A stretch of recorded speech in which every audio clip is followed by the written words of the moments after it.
Lucas Vorsterman was a Baroque engraver. He worked with the artists Peter Paul Rubens and Anthonie van Dyck, as well as for patrons such as Thomas Howard, 21st Earl of Arundel, and Charles I of England. Biography. Vorsterman was born in Zaltbommel, around 1617 or 1618. Vorsterman joined Rubens's workshop and became Rubens's primary engraver for several years. Rubens was a demanding employer of engravers, with a very specific idea of the style he wanted. As he dismissed engraver after engraver, he drove the best one, Lucas Vorsterman, into a nervous breakdown. In 1621 a violent dispute arose between Vorsterman and Rubens. It is not clear whether there was a physical altercation between the two men, but the situation was sufficiently serious for Rubens' lawyers to petition the authorities for a protection order, which was granted. The exact causes of the dispute are not known, but it is generally assumed that it had its source in the issue of ownership of the author rights to the prints engraved by Vorsterman on the basis of Rubens' designs. Before the dispute arose, the relationship had ostensibly been good, since Rubens had agreed to be godfather to Vorsterman's eldest son Lucas Vorsterman II.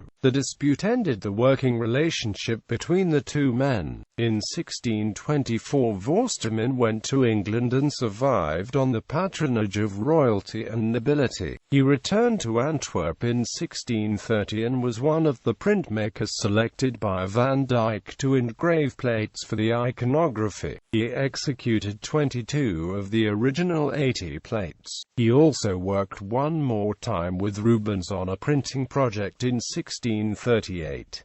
Vorsterman lost his sight in his old age and he lived in poverty. He lived on the support of the Antwerp Guild of St. Luke until his death in 1675. His pupils include Paulus Pontius, Hans Witduik, Jacob Neefs and Marinus Robin van der Goes. Vorsterman's son Lucas Vorsterman II was trained by his father as an engraver.